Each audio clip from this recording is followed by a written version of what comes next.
자, 그래서 오늘 보금자리에서는 100세 시대 행복한 유병장수 어떻게 준비할 것인지 자세히 알아볼까 합니다. 자, 행복한 유병장수 대비하기 위해서는 도대체 뭐부터 어떻게 준비를 해야 할까요? 네, 세 가지만 기억을 하시면 될 것 같은데요. 첫 번째가 당연히 돈이겠죠. 예, 노생활자금을 준비를 하셔야 될 것 같고요. 두 번째가 의료비 보장. 네. 나이가 들면 들수록 병원에 갈 일은 사실 굉장히 많아지거든요. 그렇기 때문에 충분한 의료비 보장 준비하셔야 될 것 같고요. 세 번째가 간병비입니다.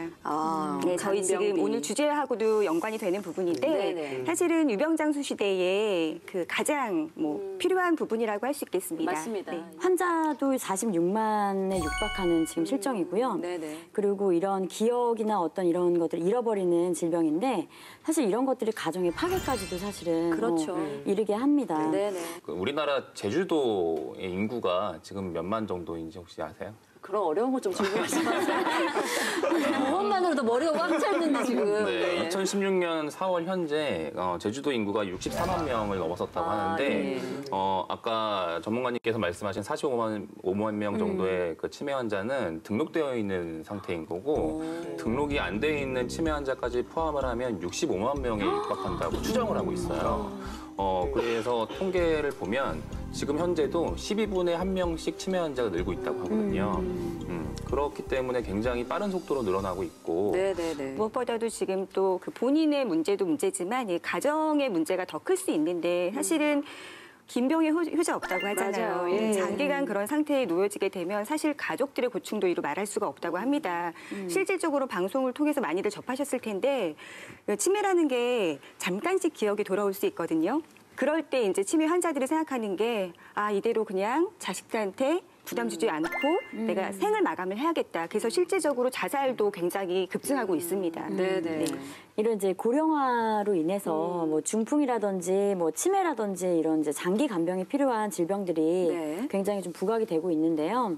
2011년도부터 2015년도까지 치매 환자는 거의 88% 정도 증가를 했다고 해요. 네. 예, 그래서 이제 기존에는 장기 간병에 노출되었을 때 치매 보험이나 이런 것들이 있었는데 최근에는 이제 LTC 보험이라고 해서 장기 간병 보험이라고 이제 신상품들이 많이 출시가 되고 있습니다. 네네네. 예전에 이제 간병 보험도 있었고요. 그다음에 치매 보험도 있었단 말이죠. 근데 지금 말씀해주신 게 LTC, 그러니까 장기 간병 보험. 이시란 말이에요. 네네. 이거랑 차이점 잘 모르실 것 같다는 생각이 들거든요. 일단 치매에 대해서는 세 가지로 좀 분류가 됩니다. 그래서 첫 번째는 경증 치매, 두 번째는 중증 치매, 네. 그리고 알코올성 치매로 구분이 되는데 네. 기존에 가입하셨던 분들은 치매보험이 지금 많이 가입되어 있으신데 그거는 이제 중증 치매로 좀 구분을 하셔야 됩니다. 그래요. 그래서 CDR 척도라는 게 있는데 3점 이상이 되셔야지만 그 보장을 받으실 수 있는 그런 치매보험들을 많이들 가입을 해놓으신 상태시고요. CDR 척도라는 거는 그 보험회사에서 판단을 하는 거예요. 네네네. 반면에 이제 그 장기 간병 요양 등급은 국가에서 판단하는 거기 때문에 좀 차이가 있고 네. 그리고 이제 아까 말씀하신 치매보험에서 판단하는 CDR 척도 3점이 네네네. 어떤 정도의 수준이냐고 예. 한다면 일단 그 이제 기억의 거의 모든 부분이 다 소실이 돼서 단편적인 기억으로만 생활을 하실 정도의 상태인 거고요.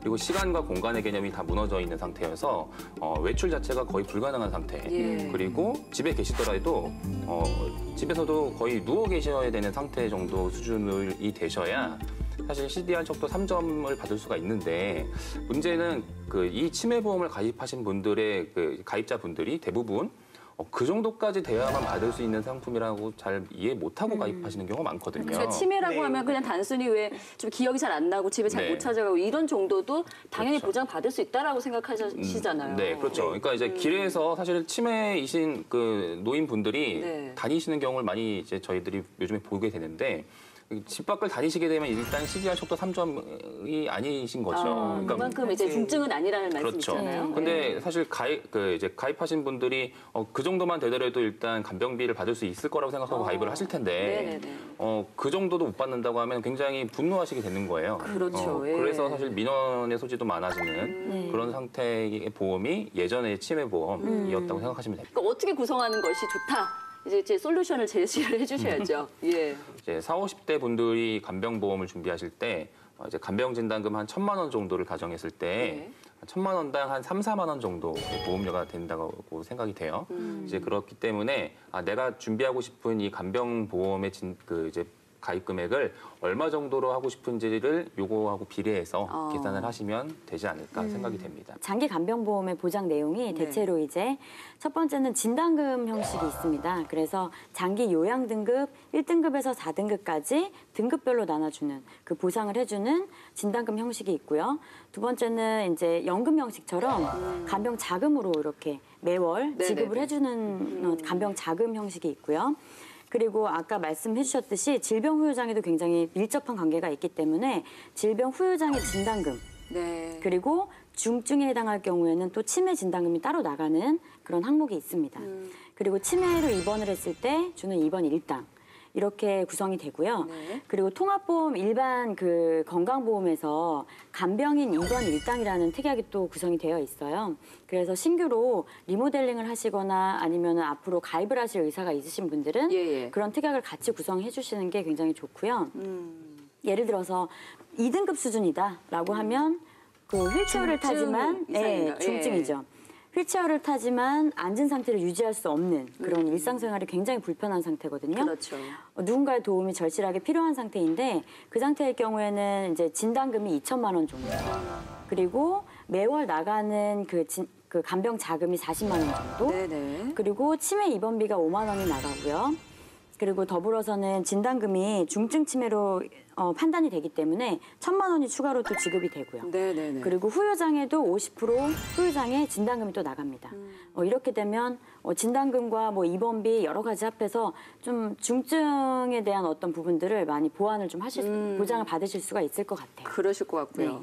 또 이게 좀 더 이렇게 낮은 등급, 그러니까 경증일 경우에는 또 어느 정도 들까요? 4등급 같은 경우에는 일상생활이 좀 가능한 상태시거든요. 그럴 경우에는 진단금이 한 반 정도로 줄어듭니다. 그래서 1,000만 원 정도로 진단금을 받으실 수 있고 매월 간병자금은 한 30만 원 정도까지 받으실 수가 있고요. 질병 후유장애도 한 3분의 1 정도로 금액이 좀 줄어듭니다. 그래서 200만 원 정도.